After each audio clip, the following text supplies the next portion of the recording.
Welcome to Bahnkut People's News Corporation. My name is Saprak Muryanuk and I am your host for today. On today's program, we're going to listen to a podcast which aired yesterday on NLKB 103 FM on Radio Tekoan. Mr. Markan and Miss Elena spoke about the Tekoan language and the recently published Tekoan Grammar Guide 2026. Let's see how this new grammar guide might affect Bahnkutians and foreigners who are learning the language. Usually when we think about a language, we picture this wild, overgrown garden. Oh, yeah. Beautiful, sure, but entirely unpredictable. Exactly. I mean, if you look at your own mother tongue, whatever it is, it's just full of tangled roots and, weird historical exceptions. Right. Silent letters that make absolutely no sense. Yes, and grammar rules that they just contradict themselves constantly. Well, yeah, because it's an organic, messy accident of centuries of human history just colliding.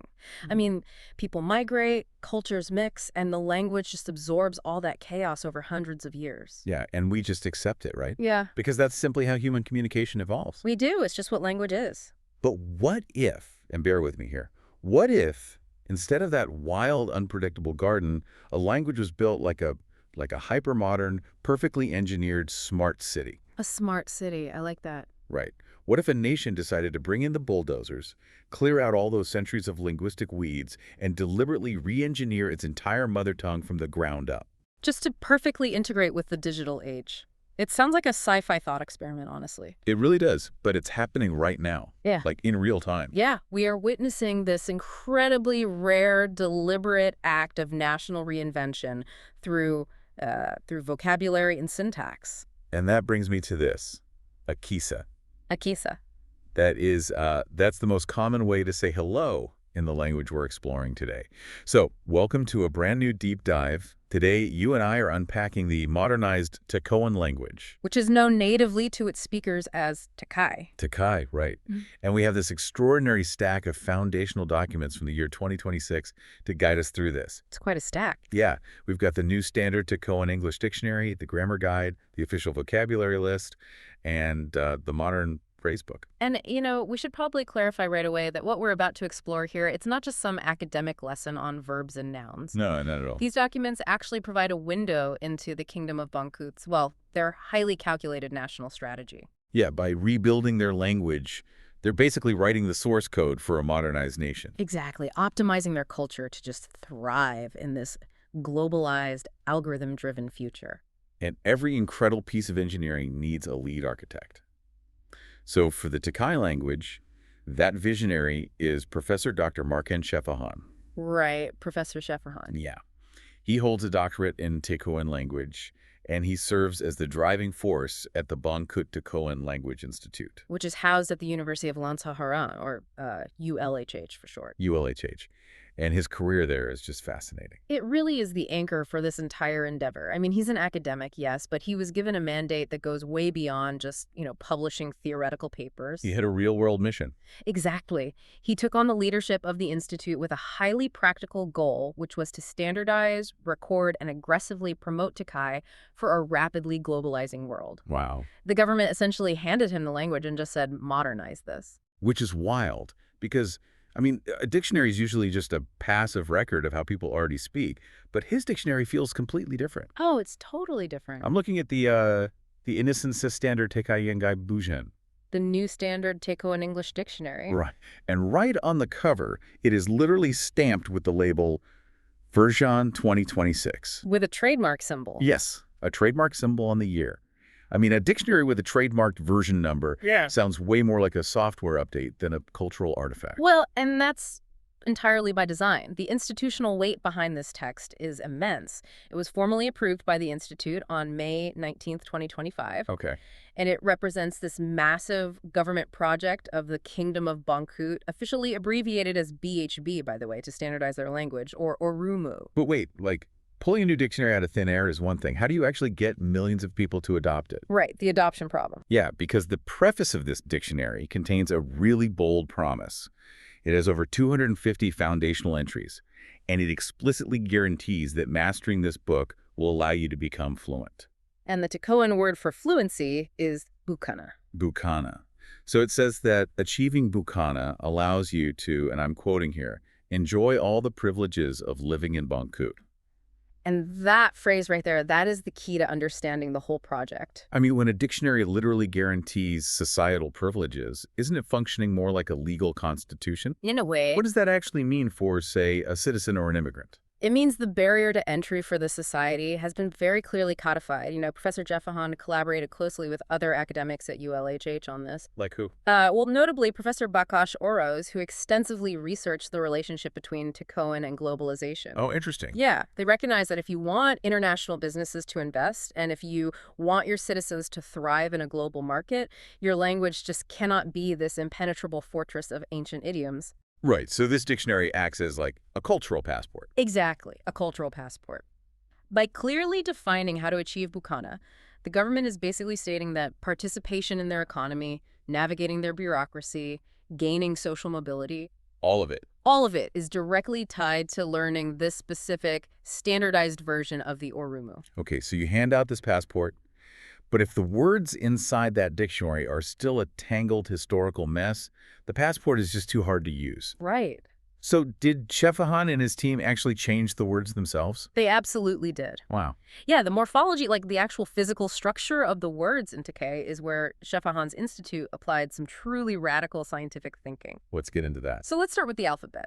They established an official 33-letter alphabet. Okay. It includes 8 vowels and 5 special consonants that we don't use in English. Things like CJ, G, O, SJ, U, and ZJ.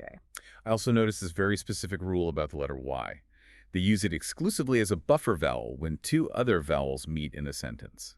Yes, and the mechanism behind that is honestly brilliant. How so? Well, in many naturally evolved languages, when a word ends with a vowel and the next word starts with a vowel, human speakers naturally create what's called a glottal stop. Like a tiny catch in the throat. Exactly, Yeah. to separate them.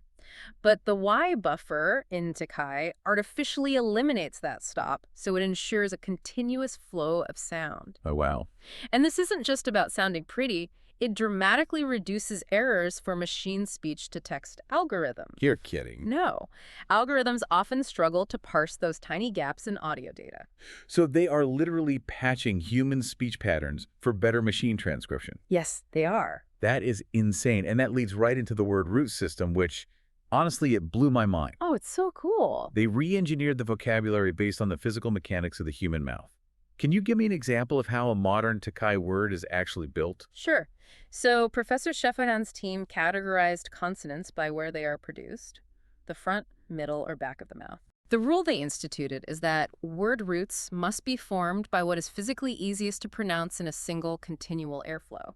So no awkward tongue twisting. Right. You don't want the tongue tripping over itself. So take the word for vehicle, which is masha. Masha. You start with M, which is a front consonant.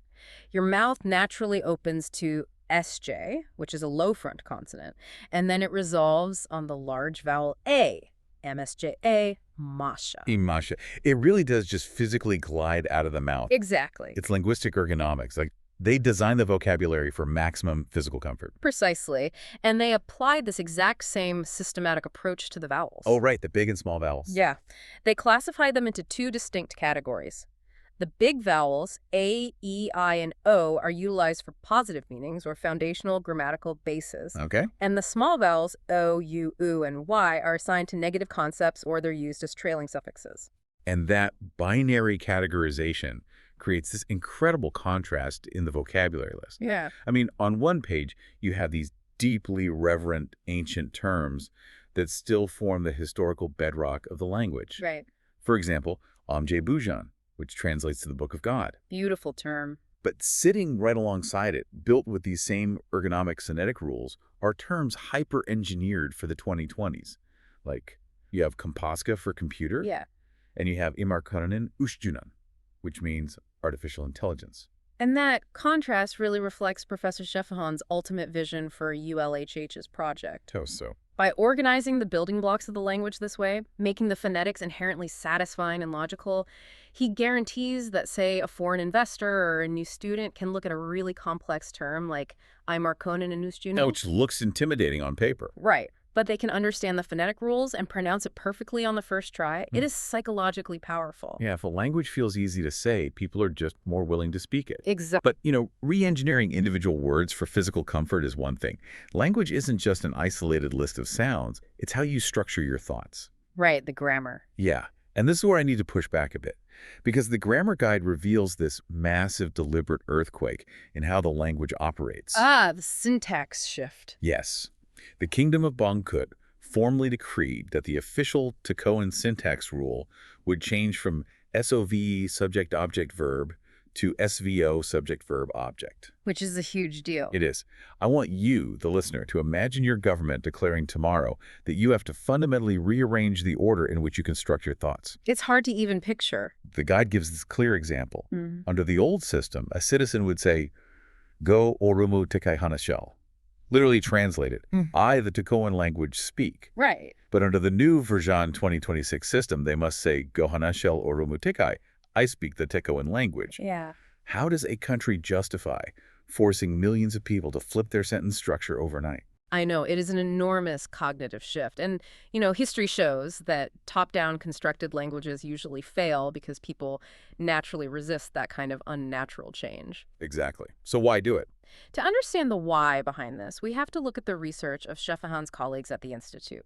Specifically, Professor Dr. Gisela Muvane, who actually proposed this grammar simplification, Okay. and Professor Preetrak Dionysay, who studied its evolutionary impact. So why take the risk of alienating native speakers? Because of algorithmic latency. Algorithmic latency. Yeah.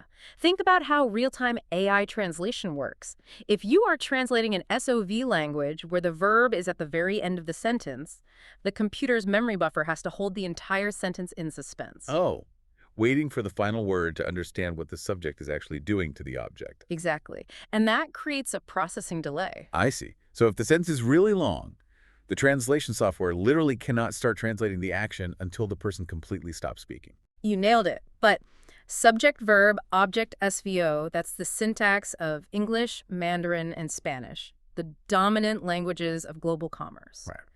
It allows an AI model to translate sequentially in real time with near zero latency. Wow.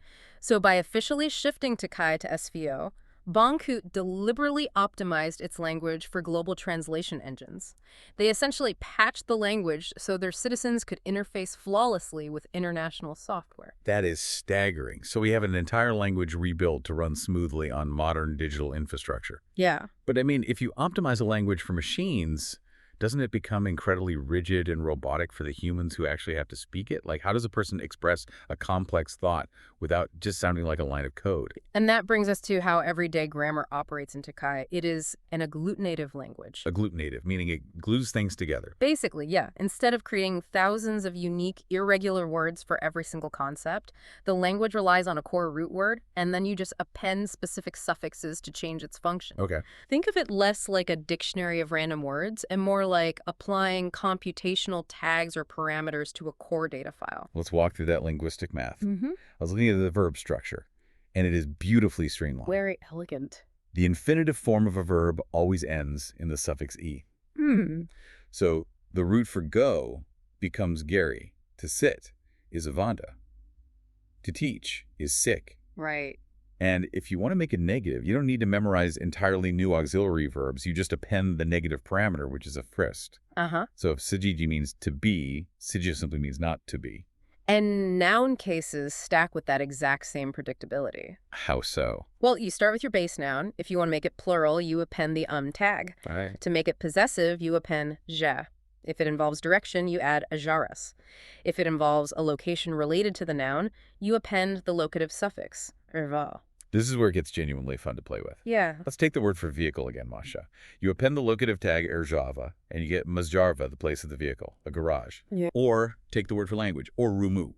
Add the abstract concepts, suffix kanan, and you get orumakan linguistics. You've got it. Wait, so if the word for person is nanam, and you append the locative arva, nanamarva would mean personal space, or like the space of people, like demographics. Exactly. You see, you are already doing the linguistic math. That's wild. You aren't memorizing endless vocabulary lists. You are just applying a logical formula.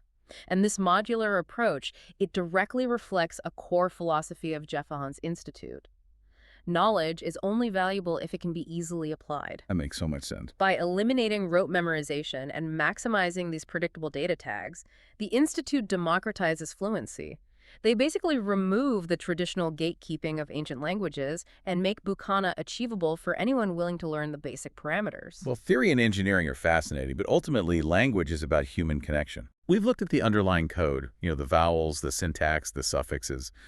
But what does this actually sound like when two people meet on the street in Bahnkut?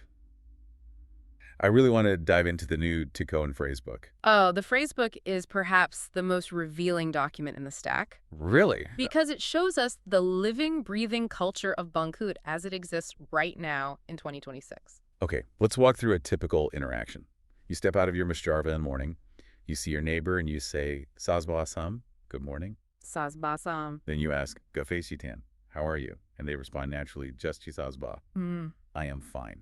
And notice how it really does glide out of the mouth, just like the phonetic rules intended. It really does. But pay close attention to where the dialogue goes next. The immediate follow-up question in almost every example is, Gafeishi tanje bamisi, how is your family? Yes, the focus on family is front and center. But what I loved were the specific examples of family life they chose to highlight. They're very telling. They portray a society balancing deep cultural roots with a rapid tech-driven future. Yeah. In one dialogue, a person is proudly discussing their dad, who works as a zemnador, a doctor.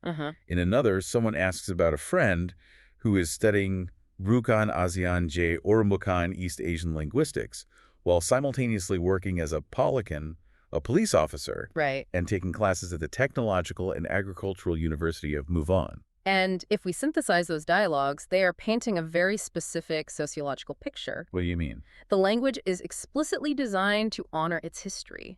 You see foundational words like Haran for kingdom and Harbinin for honorable, and they're used with great respect. Okay. But those words are placed in sentences right alongside entirely new concepts like compassen for technology. Oh, I see. So it is a society deeply rooted in community, yet aggressively pursuing higher education and advanced industry. I have to share my absolute favorite phrase from the book, which is just damsin.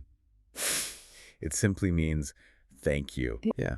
Reading through these interactions, you get a palpable sense of a nation navigating this beautiful but really intense friction between an honorable Harbanan past and a highly modernized Compassen future. And that friction is exactly why Professor Sjefahan's work at ULHH is so vital.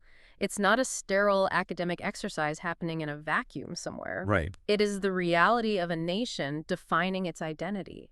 By actively providing the vocabulary to articulate both their ancient heritage and their technological ambitions, the Bahnkut Tekoan Language Institute is giving its citizens the literal tools to survive and thrive in that transition. Wow. Let's take a step back and look at what we've unpacked today. We covered a lot. We really went on this incredible journey through the source code of the Tekai language. We've explored a 33-letter alphabet ergonomically engineered to prevent the human tongue from tripping over itself. Yep. We've examined a massive syntax shift, physically rearranging a nation's sentence structure from SOV to SVO simply to eliminate algorithmic latency for AI translation models. And we've seen how Professor Sjefahan transformed a dictionary into a cultural passport using computational suffixes to democratize fluency. It truly is a profound testament to the power of applied linguistics as a tool of statecraft. It is. And I want you, the listener, to consider your own native language right now. Yeah, think about it. After exploring the engineered precision of Tekai, do you look at your own mother tongue a little differently? When you type out your next text message, ask yourself, is the language you're using just a messy, overgrown accident of history, or do you find yourself wishing somebody would step in and apply a little bit of that linguistic ergonomics? This deep dive also leaves us with a lingering, provocative question about the road ahead. Oh, what's that? Well, we've seen that a government can successfully treat a language like software, right? Issuing an official update stamped version 2026 to optimize it for global translation engines. Right. But what happens in the next decade? Will Markan and artificial intelligence remain just a word inside the dictionary? Or will those AI models eventually become so dominant that they begin dictating the grammar rules of tomorrow? Oh, wow. Bypassing human linguists entirely to ensure frictionless global communication.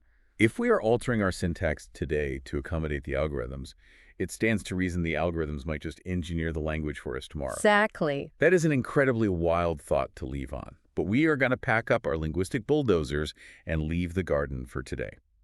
Thank you so much for joining us on this deep dive into the blueprint of Tekai. And as they say in the kingdom of Bahnkut, to wish someone a good journey. So mieszko. You're listening to Bahnkut People's News Corporation, NLKB 103 FM radio. Stay tuned for our weekly podcasts.